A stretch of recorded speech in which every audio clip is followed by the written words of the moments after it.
Sveiki, mėly tinklalaidės sveikatos vadyba ir valdymas žiūrovai ir klausytojai. Šiandien pakviečiau pokalbiui gydytoją dermatologę Indrą Šaferienę. Ir mes kalbėsim, mūsų tema yra apie medikų saugumą. Kiek jie jaučiasi saugus, dirbant medikais, ar visgi situacija nėra jau tokia gera. Ir jeigu jums šis įrašas atrodys įdomus, aš labai kviečiu visus uždėti patiktuką, galite dalintis ir rašyti komentarus, taip pat klausimus, kuriuos vėliau mes atsakysim. Ir tada sveiki, Indrė. Laba diena, Juri. Taip, tai aš Indrė Šaferienė, gydytoja ir Lietuvos medikų sąjūdžio valdybos narė. Ir šiandien noriu pasikalbėti apie tai, ta tema, kuri man iš tiesų tokia yra ir jautri, ir kartu labai svarbi. Tai yra medikų saugumas Lietuvoje. Indrė, ar pati jūs jaučiatės saugi ir esat saugi? Na, aš dabar jaučiuosi ganėtinai saugi, bet yra tekę turėti patirčių, kurios truputį sudrebino žemę po kojom. Na, nebuvo jos kažkokios ypatingos, minimalios, jos labiau tokios administraciniai dalykai, bet mano sritis gal yra, žinot, tokia, kur mirtis yra retenybė, sunki komplikacija taip pat yra retenybė dermatologijoje. Bet aš visada mėgau ir labai buvau tokia ganėtinai visuomeniška, man taip atrodo, nuo medicinos studentų asociacijos, Lietuvos jaunųjų gydytojų asociacijos veiklos, taip pat dermatologų valdyboje ir dabar Lietuvos medikų sąjūdžio valdyboje ir draugijoje.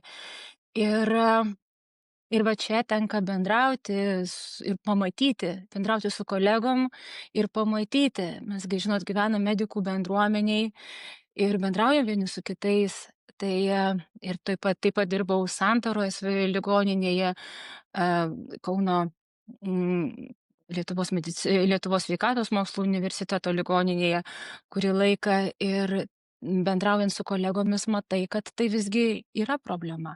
Ir O kodėl tie dabar jau medikai. nedirbat viešajam sektoriui? Ne, aš dabar dirbu privačiame sektoriuje, Aha, taip. aha. Štai ir Ir vat jaučiatės šiek tiek saugiau, taip, taip? saugiau, truputį Jo. saugiau ir galėsiu pakomentuoti dėl ko, nes bet mes Lietuvoj turim tokią, situaciją tokią gana gal, nesakyčiau unikalią, lyginant su tomis šalimis, į kurias mes stengiamės lygiuotis, sakykime, į tas pačias Skandinavijos šalis ar ne, tai Lietuvoje ta situacija yra kiek kitokia. Mes gyvenam sistemoje, kurioje trūksta personalo, kurioje tyrimų kompensavimas yra ribotas, kuriame administraciniai reikalavimai nėra suderinami kartais su realybe. Viena yra reglamentuota ministro įsakymu, kas yra kompensuojama, ką tu gali skirti. Kita, ką tu norėtum skirti, pagal tą vadinamą gydytojo atidumą, pagal tai, kaip tu matytum, pagal tai, kokie šiai dienai yra gydymo standartai pasaulyje, ar ne? O visa atsakomybė už tuos trūkumus dažnai perkeliama yra ant vieno žmogaus, o ne ant sistemos. Ir gydytojas veikia pagal taisyklės, realiai kurių pats nesukūrė, bet dažnai atsako už jų pasiekmes. Mhm. Pasekmes, jeigu koks pacientas pasiskundžia, bet yra juk pacientų žalos atlyginimo komisija ir pagal Lietuvos Respublikos pacientų teisų ir žalos sveikatai atlyginimo įstatymą, juk nuo 2020 metų yra tiesiog nustatytas žalos be kaltės atlyginimo modelis, kad nereikia kaltinti gydytojų. Turbūt tai nelabai veikia, jeigu tvirtinat, Indrė, kad atsako gydytojas. Žiūrėkite, taip, tas yra ir tas yra labai gera praktika būtų ir tai dalinai veikia, bet, pavyzdžiui, sakykime, realūs pavyzdžiai, ar ne? Pavyzdžiui, slaugytojos padėjėja skyriuje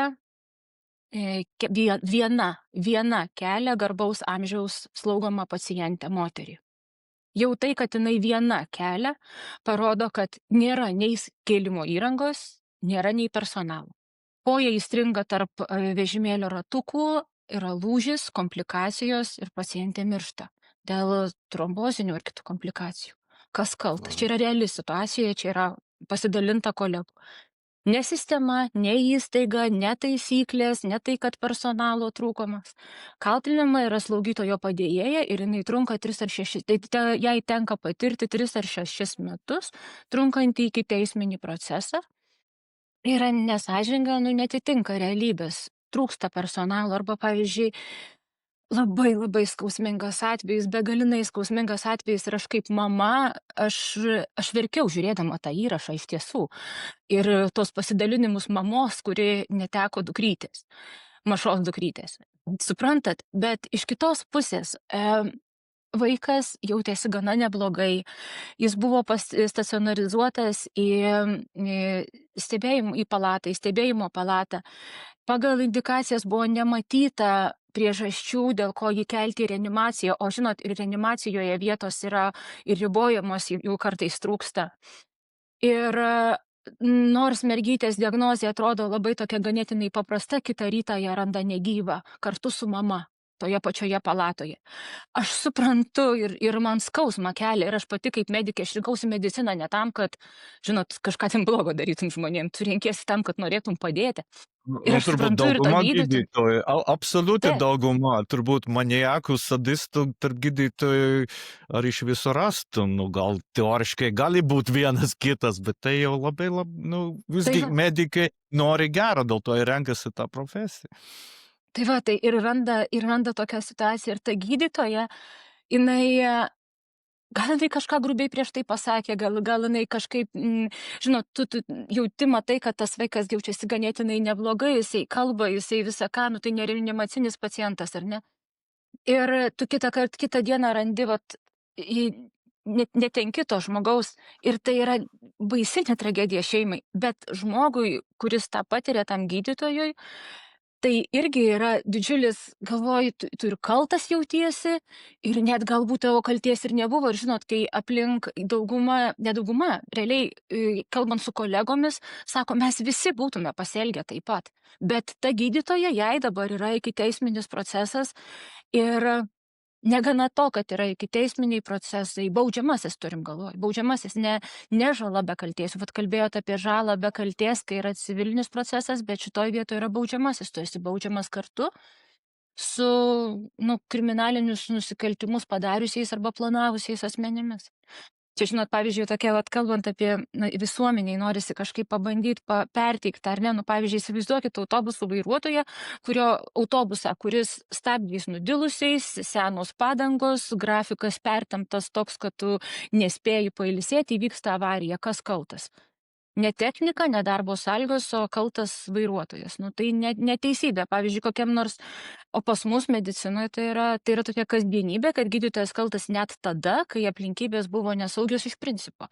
Ar aviacijoje kokioj būtų koks pilotas, ar ne, įlipat į lėktuvą, sužinot, kad nėra antro piloto, nėra navigacijos sistema neveikia, duomenų analizė neveikia ir kažkas nutinka, kaltas pilotas. Taip nebūtų aviacijoje niekada, medicinai dėja taip atsitinka ir taip turbūt su tokia baime gydytojai gyvena kasdien.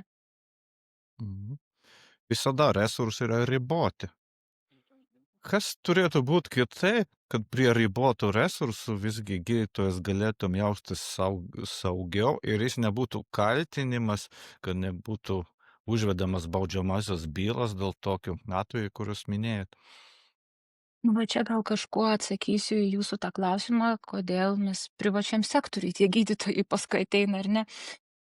Tai žiūrėkit, pavyzdžiui, dauguma tyrimų, kuriuos pagal tarptautinės rekomendacijas reikėtų skirti, nebūtinai tyrimų, gydymo, ar ne, Lietuvoje nėra kompensuojami. Daug kas yra kompensuojama. Yra daug dalykų labai labai gerai. Ir šiaip bendrai paėmus mes turim pagal tai, kaip mes, kiek mes turim dirbančiųjų, ne personalo prasme, bet apskritai mūsų visuomenė sensta, pagal tai, kokią mes tą turim sveikatos sistemą, mes stengiamės ir turim gana gerąją. Ne?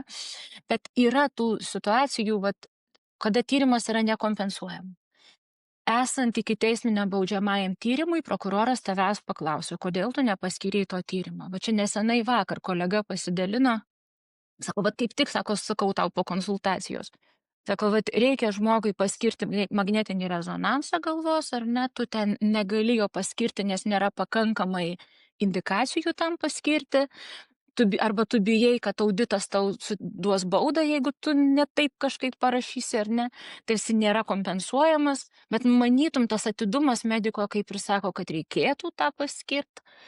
Bet va tu nepaskiri ir jeigu atsitiks komplikacija, tavęs prokuroras paklaus, kodėl tu nepaskyrei. Tai va pavyzdžiui, dažnai kalbant apie tą privatų sektorių, taip, tai yra ir finansinis dalykas, bet dažnai gydytojai ten eina ne tik dėl finansų. Privačiai sektoriui tu gali skirti tyrimą, kurio reikia paciento saugumui viešame, už tai aš pati esu pakviesta kažkada, kodėl aš padariau tiek daug biopsijų.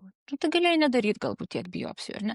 Tai va čia irgi, pavyzdžiui, kodėl už tą patį tyrimą tu esi baudžiamas ir viešam sektoriui gydytojas rizikuoja, o privačiam jisai gali dirbti kartais, ypatingai tam antram lygiui, dar ne tose labai specializuotose situacijose, kada kaip leidžia tie profesiniai standartai. Ir šitoj vietoj taip pat, kai sakot, ko reikėtų ar ne, tai gal irgi trūksta tos sistemos, kuri jautriai reaguotų ir į paciento, ir jų artimųjų patyrimus.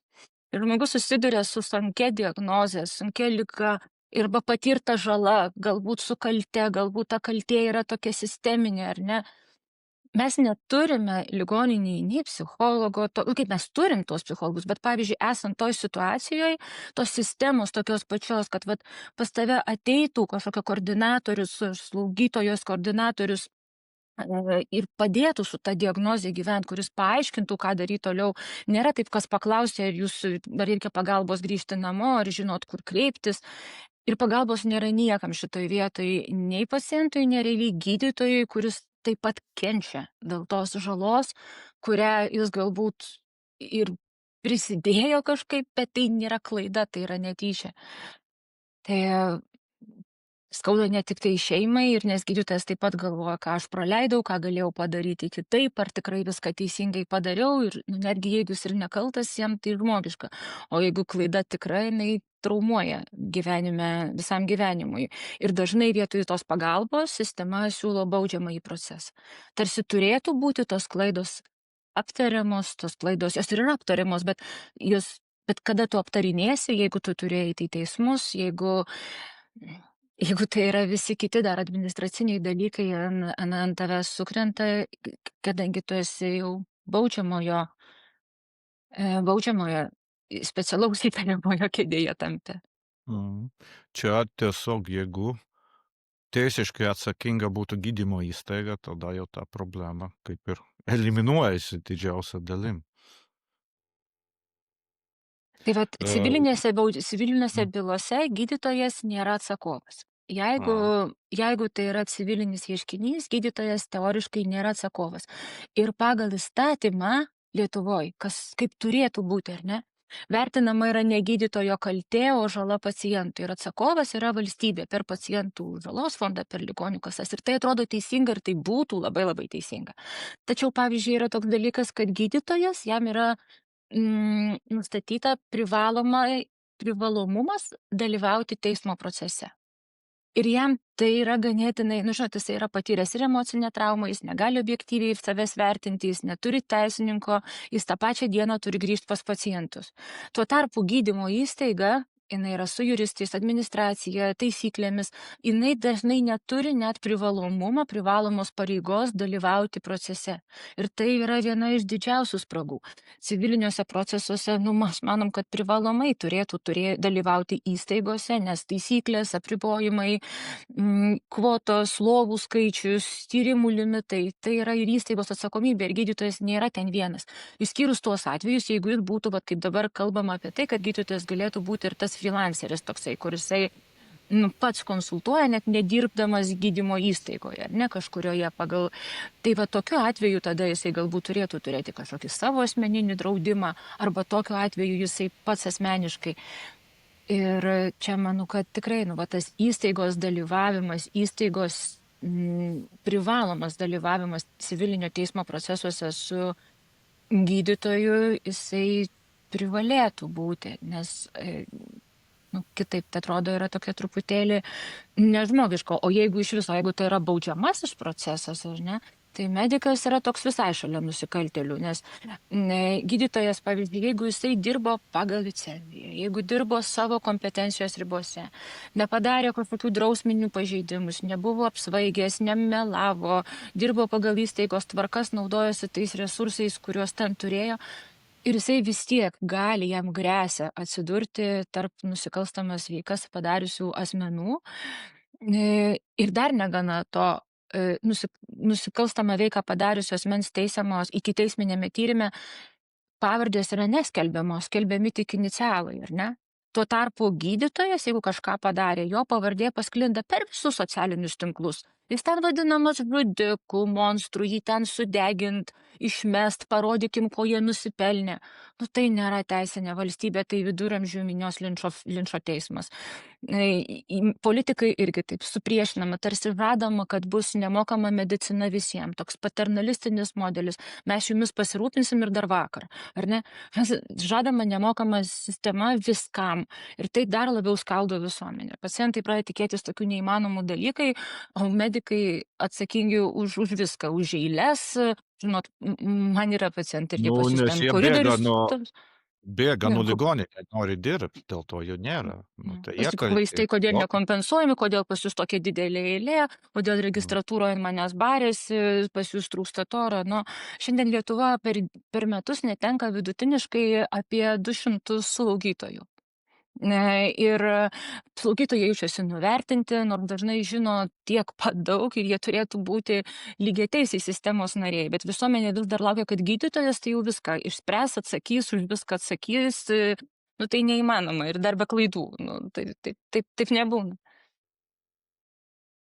Dabar prie esamos teisinės aplinkos, ką gali padaryti viešojo sektoriaus vadovai, kad gydytojai jaustųsi saugiau.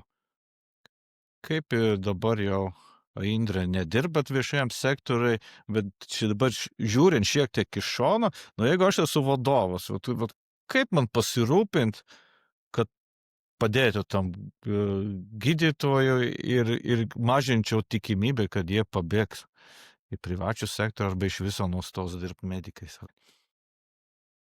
Čia toks klausimas, kuris reikalauja daugelio specialistų, daugelio susitarimų, daugelio analizės turbūt ar ne, bet mes turbūt imam tuos kitų valstybių tarptautinius pavyzdžius, tarptautinius modelius. Tai pavyzdžiui, kalbant, aš kartais sakau, kad aš esu iš tos imigrantų kartos, baigusių čia pat prieš daugiau negu 15-17 metų rezidentūrą, kurių daug kas pabėgo tuo metu iš medicinos arba į farmacijos sektorių, arba į užsienį, ar ne. Tai iš mano artimesnių draugų tiek pačioj Danijoje, tiek Norvegijoje, tiek Švedijoje yra nemažai kolegų. Tai kalbant apie patirtis tenai, kodėl ir kai kurie tai yra, pavyzdžiui, kurie dirbo čia buvo kai kurių procesų ir jie paskui čia Lietuvoje tarsi negali, o ten kokioje Danijoje jis sėkmingai gali dirbti, ar ne. Tai pasidalindami, kodėl jaučiasi ten saugiau, jie kalba apie pacientų žalos atlyginimo ir tyrimo institucijas, tam tikras agentūras, kurie analizuoja tą pacientų žalą, kurios yra nepriklausomos agentūros, jos yra stiprios ir nepriklauso, pavyzdžiui, nuo ministerijos ar ne, ir tą situaciją vertina sistemiškai, nustato priežastis. Sako, labai retenybė yra, kad tie visi baudžiamieji procesai, nes tos pacientų žalos atlyginimų agentūros sprendimas yra privalomas tam, kad galima būtų apskritai kreiptis į teismą, ar ne. O kitas dalykas, tai dažniausiai net nenueina tai iki teismo, nes pacientų žalos komisijos paskirta išmoka yra pakankama, fondas yra pakankamas, ta prasme, ir pakankamos išmokos, jos yra adekvačios lyginant, Lietuvoje jos yra skelbiamos viešai, ten yra esant tam tikriem, net, pavyzdžiui, kalbant, yra lentelės, pagal kurias yra paskaičiuota, kokia turėtų būti išmokama pacientui kompensacija už žalą, jos nėra pakankamos ir nėra turbūt pakankamos įvertinant žmogaus skausmą, kai tu netenki savo artimo arba kai patiri tokią žalą, kur, kaip žinot, turbūt atrodo pakankama, kol tai yra ne tau. Atrodo, kad visa tai, visos tos kompensacijos, jos yra pakankamos, kad visa ta, žinot, žala be kaltės yra normalu ir suprantama medicinoje, kol tu pats netampi tuo pacientu ir turbūt kol tu pats su tuo nesusiduri. Ir kaip skausmingai reaguoji, kada tai yra, nu, vat, nepastebėtas insultas, klaida tenai ir tada artimasis metus laiko yra invalidumo vežimėlyje, ar ne? Kada netenki turbūt žmogaus, tai yra išvis nenusakomas skausmas ir žmonės, gaudami tas nepakankamas kompensacijas, neadekvačias, jie už žalą, kurios buvo galima išvengti, jie kreipiasi papildomai į teismą. Ir turbūt, na, vienas iš tokių veiksnių, aišku, yra tas žmogiškas, tas supratimas, kad medicinoje klaidų jų yra, bus ir iš jų mes privalom mokytis ir viskas turi būti nukreipta į tai, kad mes padarytume viską, kad jos nesikartotų, jas skatinti, skelbti, jas skatinti, analizuoti. Taip, Indre, aš įsiterpsiu, aš dar galvoju, kad jeigu apie klaidas būtų daugiau komunikuojama tiems patiems pacientams, aiškinant, kas tokio atsitiko, tai tikimybė, kad jie paskui ieškos, kaip keršyti tam niekšui gydytojui, smarkiai sumažėjo, kai yra slepiama ir tai išaiškėja post factum, kaip faktas, nebuvo tos komunikacijos, tada ir atsiranda tas skriaudas jausmas ir noras keršyti. Tiesiog tokia proaktyvi komunikacija apie klaidas, jeigu kažkas vyksta ne taip, turbūt irgi trūksta.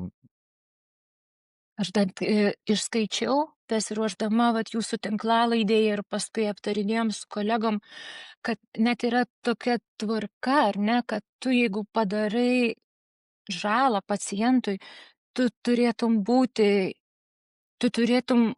kaip galima daugiau, kaip jūs sakot, irgi informuoti, kad pranešti apie žalą tu privalai, ne? Bet kad pacientas ne tik tu informuoji, bet tu ir skatini jį kreiptis į tą žalos atlyginimo komisiją, kad važiuok, aš grėžiau ten ką nors, man nulūžo tas grąžtas, nebuvo to, galbūt, nežinau, ten 1000 procedūrų, bet taip atsitiko. Ir tu gali kreiptis į pacientų žalos atlyginimo fondą, tu gausi dar papildomą išmoką už tai, kad mes patys iš savęs stengiamės gydyti tas komplikacijas, ir gydom tas komplikacijas, bet už tą prarastą kažkokį dalinį nedarbingumą, gal dar ką nors, kaip tik skatint kreiptis į tą žalos fondą ir nebijoti to kreipimosi į žalos fondą. Bet kitas yra dalykas, kad nežinau čia tiksliai, labai gavau dviprasmiškus atsakymus iš kolegų ir nes girdėjau tokį, kad netgi jeigu tavo pacientai dėl tos pačios priežasties daugiau negu 2 ar kelis kartus kreipėsi į pacientų žalų atlyginimo komisiją dėl patirtos žalos, kad pacientų žalų atlyginimo komisija gali pateikti, svarstyti tavo licenciją arba įstaigos licenciją. Tai įstaigos ir gydytojas, bijodamas prarasti licenciją, jis neskatins paciento kreiptis į pacientų žalos atlyginimo komisiją, nes gali prarasti, gali suspenduoti jo licenciją. Bet kitur gavau atsakymus, kad to galbūt nėra, kad nėra patvirtintų duomenų, kad gali svarstyti tą licenciją net nebūtinai ar ten 2, ar ten kiek gali būti ir nuo vieno kažkokio įvykio pateikti, svarstyti. Bet tada kur tas žalos be kaltės modelis čianai, kur tas, toks atrodo uždaram rate tu tokia. Čia man paralelė, kai būna, kai skirtingi požiūriai mokesčių inspekcijų būna įvairiose valstybėse ir pas mus irgi anksčiau kažkas netvarkoj su deklaracija ar kas, nubausim, nes nenori mokėti, o galbūt kaip tik požiūris, koks yra civilizuotose vakarų valstybės tvarkyti, padėti tau sutvarkyti mokesčius, kad tu žinotų ir mokėti, jaustis saugiau, tai yra pagalba. Tiesiog pagalba padėti ir kaip tik kalbėjo su vienu pažįstamu, kai kuris buvo Britanijoje pradėjęs ten gyvent dirbti ir kaip dirba ir jam ten, kai jis ten pirmą kartą deklaravo, tai specialiai pasakė, galbūt jūs čia per daug esat paskaičiavę, per daug, pažiūrėkim, galbūt mažiau reikia. Tai čia yra tas požiūris, ar ieškom, kad tu kažką bandai slėpti, darai blogai, atimt licenciją, o galbūt tau trūksta kažkur kvalifikacijas, galbūt reikia padėti, kad kažkokius kursus ieškot, kokias yra priežastis, tai yra bausmė ar pagalba, kas yra pirmam plane. Arba, pavyzdžiui, vat jūs taip paminit, žinot, kad atsimenu, kolega pasakojo, chirurgas dirbantis Jungtinėje karalystėje taip pat, sako, pradėjau dirbti, po kažkiek laiko neteko paciento, buvo kažkoks gaivinimas, kažkas tai dar operavo ir galbūt ir buvo galima išvengti, sunku man pasakyti dabar, bet sako, aš buvau, sako, pakraupęs, sako, čia mes eidavom, aiškindavomės, sako, man ten pasiūlė 3 laisvas dienas ir psichologo pagalbą. Tai suprantat, nu toks vat, visai skirtingas požiūris šitą vietą. Šiaip pagal darbo kodeksą yra juk reklamas, jeigu darbuotojas patiria psichologinį smurtą, tai darbdavys turi užtikrinti jam pagalbą. Nu, žmogus, čia kaip ir nesmurtai, stresą labai patiria, labai didžiulį ir, žinoma, turėtų būti pagalba, bet dažnai būna, kad dar papildomai yra kaltinimai, paliekamas vienas su problema, tu pridirbai, pats dabar išspręs. Deja, čia yra tokios prastos vadybinės kultūros pasiekmes ir turbūt ne vien tai, kad bėga ne vien dėl to, ne vien dėl to priežasčių, kurias jau mes aptarėm, kad gydytojas gali laisviau paskirti tyrimus privačiam sektoriui. Tiesa, tas atlyginimas, jis jaučiasi saugiau, bet elementariai turbūt ir vadybinis požiūris. Privatininkas turi savo žmogų saugot, nes jį gali nuviliuoti. Kažkas kitas labai lengva ir jis nori dirbti efektyviai, o efektyviai dirbs darbuotojas, kuris yra neperdegis, kuriuo yra rūpinimasi, kuris jaučiasi saugiai. Kuo daugiau streso, tuo daugiau klaidų, tuo daugiau neatitikčių ir gaunasi toks uždaras ratas, pradeda spaus darbuotojai, kad kuo mažiau klaidų, jis patiria milžinišką stresą, bet tas klaidas kaip tik dar labiau didėja, bet kadangi milžiniškas spaudimas, jis pradeda slėpti ir visiškai suprantama, visiškai žmogiška, nes nenori būti priešu. Kodėlgi kreipėsi pacientų žalos atlyginimo komisijai, jeigu man ten dar licenciją gali atimti visiškai normaliai, dėl to kartais geri dalykai, kurie kaip ir teisiškai jau yra aptarti ir nutarti ir įteisinta, prastai veikia, todėl kad požiūris gali būti netoks. Dažnai dar teko kalbėti irgi iš privataus sektoriaus taip pat su vienu centrų. Ir dažnai taip yra, kad didesnių privačių tinklų vadovai skatina ir padeda esant kažkokiam civiliniam ar baudžiamajam procesui, dažniausiai civiliniam procesui, ko neprivalo tarsi pagal dabartinius Lietuvos įstatymus, bet sako, mes neprivalom dalyvauti tam civiliniam tam teisme, bet mes dalyvaujam, mes einam su tuo gydytoju. Tai suprantat, o dažnu atveju labai tai priklauso nuo vadovo geranoriškumo ir turėtų turbūt būti prievolė, jeigu gydytojas dirbo gydymo įstaigoje, jis priklauso nuo sistemos, jis priklauso nuo kitų kolegų, jis galbūt negalėjo pakviesti konsultanto, nes jo nebuvo, gal jis budėjo antrą dieną, nes jo kolega susirgo ir tu jau antrą parą darbe.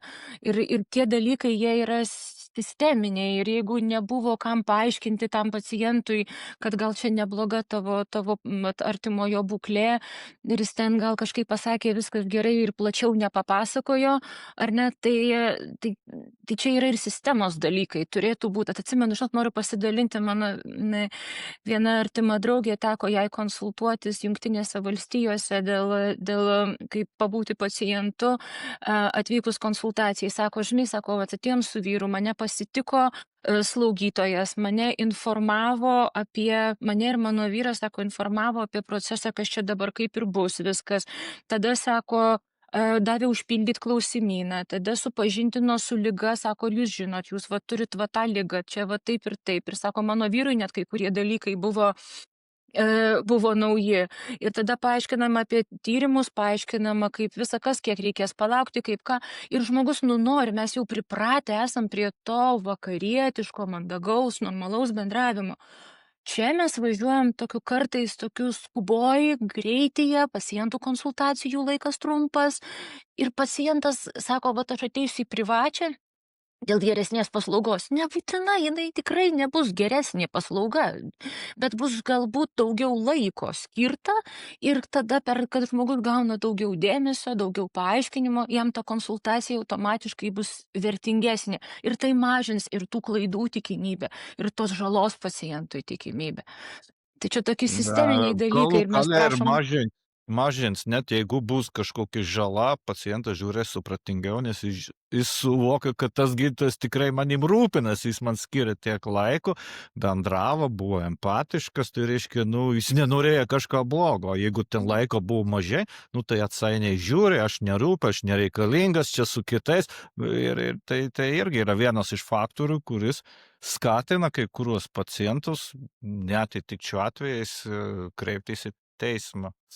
Ir tai yra labai suprantama ir labai normalu, bet tai yra ne vieno gydytojo atsakomybė kažkurio, bet tai yra sisteminis dalykas, tai todėl ir atsakovas šituo atveju tai irgi turėtų būti ir įstaiga, ir bendrai, ir net baudžiamajam procese. Žinot, sakoma, pagal fundamentalią teisę kiekvienas žmogus gali patraukti baudžiamon atsakomybėn kitą žmogų, asmenį, jeigu jisai jaučia, ar ne, kad tas nusikaltimas kažkoks toks buvo padarytas.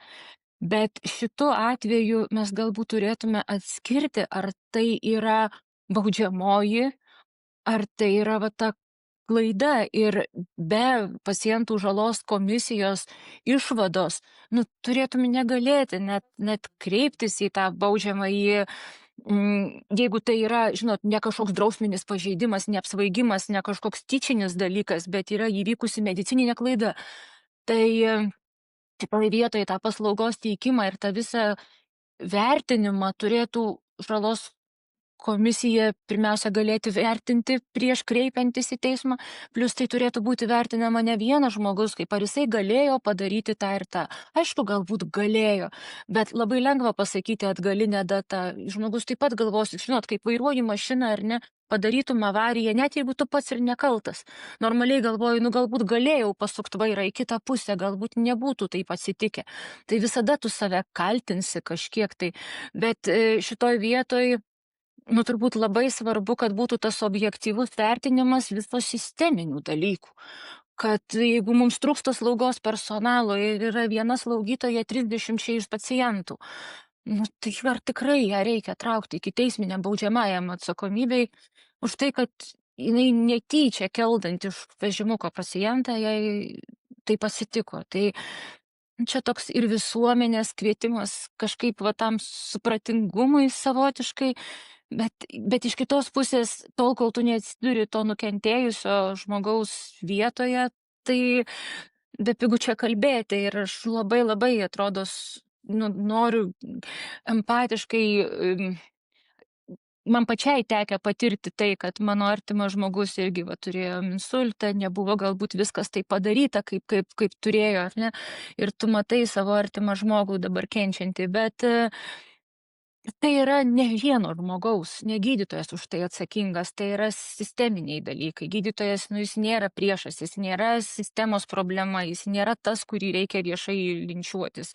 Žmogus, kuris dirba sistemoje, kuris dažnai nebeatlaiko aplinkybių, apkrovų, ateina tai jisai padėti.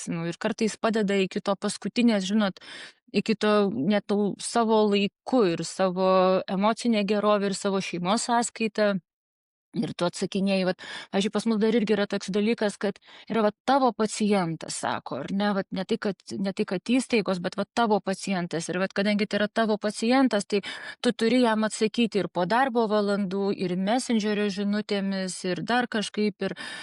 Ir aš kai paskaitau kartais kokią nors grupę apie ten gydytojų klaidas, tai rašo, vat man neatsako gydytojas, nu kaip tau jisai neatsako, jeigu tu užsiregistruotum konsultacijai ir ateitum į konsultaciją, jis tau ir atsakytų, bet jeigu mes bandom rašyti messengerio žinutėmis, nu ir taip atrodo tas vat, toks ir visuomenės kvietimas, kad nu, jeigu kažkas negerai, grįžkim, kreipkimės, sakykim, bet, nu, ne teismas yra tas pirmas kelias, gydytojai nėra principiniai siekiantys tyčia padaryti kažkam blogai. Nu, tai vienas kenčia pati visuomenė, nes medikas eliminuotas tuo metu, nu, savo tiesioginių funkcijų pildymą, jeigu ten, kad ir laikinai sustabdom licenciją, arba tiesiog jis turi vaikštinėti posėdžius ir taip, jis negali dirbti, tai reiškia, tas trūkumas tik dar labiau didėja ir aišku, šalutiniai efektai, kad kiti, kurie mato, pagalvoja, ar man irgi to reikia, aš dar jaunas, perspektyvus, gal aš kažkur kitur važiuosiu, kur taip nėra. Ir tai kad žala tokia yra visai, kenčia visi. Ir taip, ir čia vat, nu, Niekas noriu neišlošia. labiausiai tą vat pasakyti, kad tai nu, nėra, kad mes čia, žinot, medikai skundžiamės, ar ne? Bet kad tai, kaip vat, viskas vyksta, tai kenčia ir pacientas. Jeigu tu esi įsitempęs, jeigu tu ten dirbi kažkokioj tokiai, tu nepaskirsi ten kažkokių tyrimų, dar ko nors, nukentės ir pacientas. Mes turim kažkaip sistemiškai į tai reaguoti, analizuoti tuos dalykus, žiūrėti, ką mes galim padaryti kitaip ir esant kažkokiai netekčiai, esant kažkokiai žalai, ją adekvačiai į ją irgi reaguoti, o ne tai, kad valstybė irgi ateitų į žmogų, va teismo procese gynybinį poziciją, kad jie stengiasi sutaupyti ir taip toliau. Žinot, gydymo įstaigos, va čia gal dar svarbu, gydymo įstaigos, visos gydymo įstaigos nuo 2020 metų įstatymui pasikeitus, nebeturi draustis privalomų civilinių medicinos įstaigos draudimu, bet moka į biudžetą, į valstybinėms ligonių kasoms, į būtent tą pacientų žalos fondą po 0,1 arba 0,2 procentus nuo pajamų. 0,1 jeigu tai yra pirminis sektorius ir 0,2 jeigu tai yra antras lygis, trečias chirurginės intervencijos. 0,2 procentus nuo visos įstaigos pajamų. Tai įsivaizduokite, tai yra didžiuliai pinigai tam žalos fondui, ar ne? O išmokamos tos žalos nebūtinai, nu turbūt nebūtinai visada adekvačius. Čia ne man kalbėti, aš puikiausiai suprantu, kad reikėtų turbūt darbo grupės ir analizės plačiau šitoj vietoj, bet būtų tiesiog, kad visuomenė suprastų, kad gydymo įstaiga moka įmoką žalai atlyginti. Ir dar buvom, kalbant su kolegomis, keli minėjo, kad kas dirba ir tą administracinį darbą, kad iki 2020 metų sausio 1 dienos, kuomet sutartys buvo sudarinėjamos su privačiu draudiku, kada buvo privalomas įstaigos civilinės atsakomybės draudimas mokant, pavyzdžiui, ten kažkokiai tai draudimo įmoniai, kad išmokos buvo pacientui didesnės. Tai nu, čia dar irgi tas svarbu, kad mes ir į tą žmogaus skausmą, ir gydytojo, bet ir į žmogaus skausmą pažiūrėtume adekvačiai. Ir kad kaip kokiose Skandinavijos šalise, jeigu tu patiri kažkokią netektį, tu patiri kažkokią žalą, tu gauni adekvačią kompensaciją, nu, tai tada nebelieka priežasties, dėl ko kreiptis į teismą. Problema yra, kad deja daug gyventojų tiesiog nežino, kad jie gali kreiptis į pacientų žalos komisiją. Ir jeigu nežino, kur kreiptis ar ką, nu tada aišku skųstis. Teismus visi žino. Tai čia irgi yra svarbu, kad būtų informavimas apie tokį tvarką ir kaip jūs, Indrė, sakėt, ne vien, kad informuoti apie klaidas, bet ir būtent apie tai, kad padėti, paaiškinti, kur kreiptis ir tai irgi mažintų, matyt, tą tikimybę, kad pacientai iškart bėgs skųstis jau į aukštesnes instancijas. Dar labai svarbu, kad būtų atkreipiamas irgi vat viena iš vadovų kalbėjo apie tai, kad vėlgi tie teismo procesai, jie galbūt turėtų būti nepradedami be paciento ir gydymo įstaigos mediacijos. Kad pacientas esant problemai, jis turi kreiptis pirmiausia į gydymo įstaigą. Ir kad gydymo įstaiga, mediacija su gydymo įstaiga, ta prasme, kad tai yra, kad tu gali kreiptis į gydymo įstaigą visų pirma bandys spręsti tą problemą, bandys spręsti, atlyginti tą žalą, bandys spręsti, gydyti esamą komplikaciją, ar ne. Tai čia vat irgi labai svarbu. Tai keli dalykai. Viena, kad yra pacientas kviečiamas į pačią gydymo įstaigą mediacijai, jeigu ten nesusikalbi, tu eini į pacientų žalą atlyginimo komisiją. Tai tas yra irgi labai svarbu. Ir trečias dalykas, kad gydytojas asmeniškai savo asmenimi, negali dalyvauti tuose teismo procesuose ir kad jeigu jisai dirba gydymo įstaigoje, tai jis ir eina į teismo procesus kartu su gydymo įstaiga, kurioje yra pasitelkiama ir gydymo įstaigos resursai, teisiniai, žmogiškieji visi. Kaip vyksta privačiom sektoriui? Aišku, aš suprantu, kad ir privačios klinikas taip pat skirsis kažkiek vadybinė kultūra, nes skirtingi vadovai, bet jeigu privačiam sektoriu, pavyzdžiui, pas jūs klinikoj kažkas tokio atsitinka, kaip vyksta procesai? Įsitraukia vadovas, yra kažkokia mediacija, nes kas neuždrausta, tas leidžiama, juk iš principo to galima daryti jo. Ir ar yra. Pirmiausia, tai labai, kiek teko dirbti privačių sektorių, privačių klinikų, dažniausiai labai stengiamasi adekvačiai reaguoti į bet kokį paciento pasiskundimą ar bet kokią galimą pacientui žalą laiku ir mandagiai. Tai yra pirmiausias dalykas turbūt, ar ne? Jeigu kažkas tai ir įvyktų, ar ne? Tada pačiai neteko patirti, bet iš kolegų, kai kalbėjom, tai įstaigos taip tikrai ir stengiasi ir susitarti su pacientu, būtent toj mediacijoje, ir padėti, kaip ir pasakojo keli vadovai, kad mes, sako, į tuos teismo procesus neprivalom, bet gydymo įstaigos eina kartu su savo darbuotoju, ar ne? Tai gal toksai, turbūt ne visos, ir turbūt ir valstybinių būra vadovų, kurie irgi eis, ar ne? Bet ta prievolė, kuri galėtų būti gydymo įstaigai, kad ne valstybė įgalioja privaloma tvarka ne gydytoje, kad jisai privalo dalyvauti teismo procese, bet gydymo įstaiga, kurioje viskas tai vyko, nes tai yra ir kad tos klaidos, net ne klaidos, ta žala, ar ne, būtų vertinamas sistemiškai. Tas yra labai svarbu. Bet, žinot. Mhm. Visiškai sutinku. Tenka susidurt, kadangi vedu mokymus įvairioms viešo sektoriaus įstaigoms ir ligoninėms ir poliklinikoms, tai iš tikrųjų yra geri vadovai, kurie stengiasi pakeisti ir tokio supratimo yra, kiek svarbu yra tas saugumo jausmas medikui. Labai sunku yra pakeisti dėl to, kad yra toks užstabarėjimas, ypač kai yra stambi klinika, viskas ateina iš tos praeities, kai buvo valdoma ir labai sunku vadovai yra pakeisti, kad jis ir kaip ir deklaruoja, koks turi būt požiūris, mokymai daroma, bet vis tiek kažkokiam žemesniam lygmenį, koks ten skyriaus vadovas tiesiog mobinguoja ir patys medikai dėja irgi save baudžia, kartais jie galėtų kreiptis, bet jie bijo, jo, net tas baimės ateina turbūt iš praeities, nes netiki, kad gali taip kreiptis, pasakyti, yra situacija, reikia spręsti, aš nesustvarkiu, tas pacientas grasina, kad paduosi teismą, ką man vadovė daryti.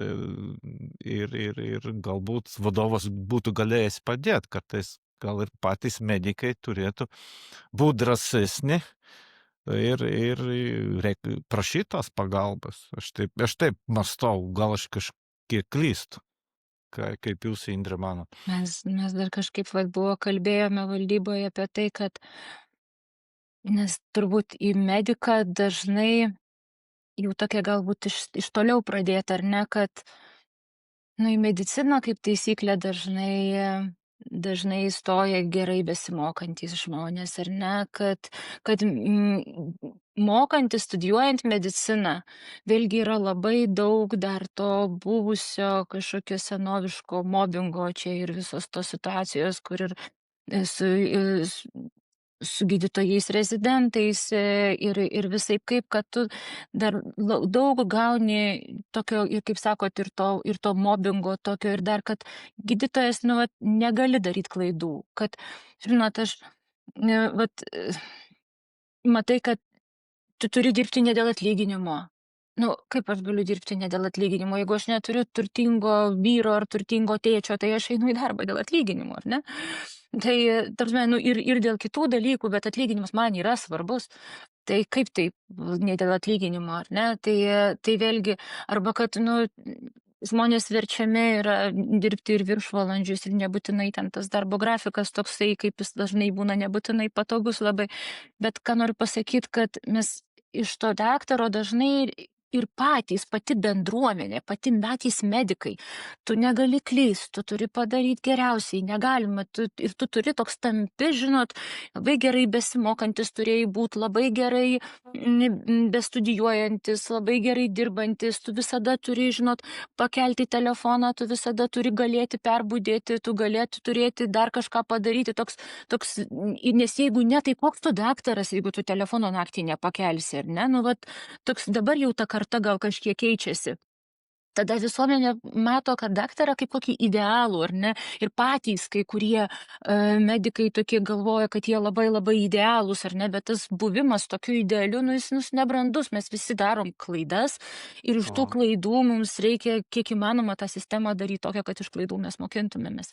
Tai čia gal tokia mūsų buvo diskusija apie tai. pilnai pritariu, nes aukšta privalėjimo nuostata, įsitikimas, kad aš privalau viską padaryti nepriekaištingai, veda prie to, kad efektyvumas mažėja. Dėl to geriau yra viduj laikytis, tiksliau, pirmų reikia vystyti tokį sveiko fatalizmą poziciją. Aš noriu padaryti gerai, bet aš ne dievas, ne šventieji lipdo puodus ir bus klaidų, kartais kažkas nesigaus, dėl to nereikia graužti, bet analizuoti ir mokytis, įžiūrėti ir gerai dirbant, patiriant mažiau stresą, vykdant tą misiją, gaunasi, kad geriau negu kad tu esi persitempęs, neduok dievę, kad tik kažkokia klaida neatsirastų. Ir taip Indra, pat pacientui lygiai taip pat, žiūrėkit, vat, jeigu tu bijai daryti klaidą, tu nerizikuosi, tu nedarysi rizikingesnių procedūrų. Tai jeigu mes norim, kad medicina vystytųsi, tai mums taip pat reikia leisti ir daryti kai kuriuos dalykus, nes tada gydytojas bijodamas klaidos ir bus kaip kokioje Jungtinėse valstijose. Mes ten galim prijungti pacientą prie daugybės aparatų, galim paskirti visus būtinus arba nebūtinus ir tyrimus ir vaistus, bet ar mes kaip žmonės tikrai norėtume atsidurti pacientu Jungtinėse valstijose, ypatingai jeigu tu neturi draudimo tokio, kiek teko ten keliauti, žmonės sako, žinokit, sakė, mano vyrui buvo insultas, vat pasakoja moteris sutikus, sako, mano vyrui buvo insultas, mes sako, būtinai kviečiamas yra helikopteris ir tada už tą helikopterį tu sumoki $5,000 ir sako, dabar sako, mes jeigu dar kartą būtų insultas, sako, sakė, mano vyras nebekvies, sakė, man helikopterio, nes tu paskui neišmokėsi. Tai, nu, toks, vat, bet žinot, nu, taip, tas klaidos baimė, jinai riboja tą, ką tu atliksi, tada tu dirbsi, taip, žinot, nu, nei pačiam bus įdomu dirbti, nei tu jausi, kad tu gerą darbą darai, jeigu tu dirbsi visada tik tai, kas kaip priklauso ir nedarydamas kažkokių galbūt inovatyvesnių, reikalingesnių, drąsesnių sprendimų, nes nu, tas yra svarbu medicinoje. tikrai Ne čia viskas, kas galima. reglamentuota ir nebūtų tarp to kūjo ir priekalo. Jeigu nekompensuojama ir neleidžiama, tai vat nepadariau, bet mano kaip mediko atidumas sako, kad aš turėčiau tai padaryti. Tai va dabar kaip man pagal tvarką ministerijos aš turiu nepadaryti, nekompensuojama ten kokia nors specialisto konsultacija, vat, ekstra dabar čia pat, bet eilė tai konsultacijai 3 mėnesiai.